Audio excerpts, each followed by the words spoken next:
Blackdown Publications presents an unabridged recording of The Little Mermaid, the classic Danish fairy tale, by Hans Christian Andersen, translated by M. R. James and H. L. Bregstad, adapted by Rachel Louise Lawrence, and performed by Savy Des-Etages.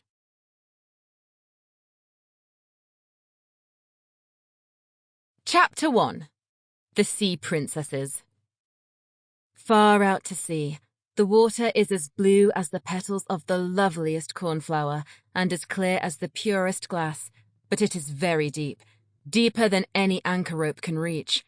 Countless church towers would have to be placed one on top of another to reach from the bottom to the surface of the sea. Down there live the merfolk. Now, you must not believe for a moment that there is only bare white sand down below. No. There grows the most marvelous trees and plants, which have stems and leaves so supple that they sway at the slightest movement of the water, just as if they were alive. All the fish, small and large, flit in between the branches, just as the birds do up above in the air. In the deepest place lies the castle of the Sea King. The walls are of corals, and the long pointed windows of the clearest amber, but the roof is made of mussel shells, which open and close with the waves. It looks beautiful, for in each shell lies shining pearls, a single one of which would be a great gem in a queen's crown. The king of the sea down there had been a widower for many years. His old mother kept house for him. She was a wise old woman, though rather proud of her noble rank, and therefore she always wore 12 oysters on her tail, while the rest of the nobility were allowed only to wear 6. In other respects, she deserved much praise, especially because she was so fond and took care of the little sea princesses, her granddaughters. There were 6 of them, all beautiful children, but the youngest was the most beautiful of them all. Her skin was as clear and opalescent as a rose petal, and her eyes as blue as the deepest sea. But, like all the others, she had no feet. Her body ended in a fishtail. All day long, she and her sisters would play down in the castle, in the great halls where living flowers grew out of the walls. When the large amber windows were opened, the fish would swim through them, just as on land the swallows fly in when we open our windows. But the fish swam right over to the little princesses, ate out of their hands, and allowed themselves to be stroked. Outside the castle was a large garden with fiery red and dark blue trees.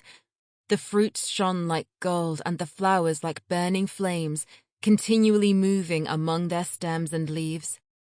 The seabed itself was of the finest sand, but blue like the flame of sulphur. Over the whole expanse, there lay a wonderful blue sheen.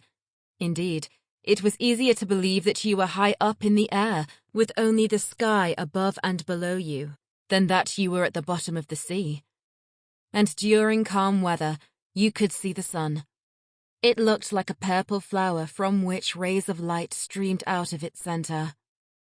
Each of the little princesses had her own tiny plot in the garden, where she could dig and plant as she wished.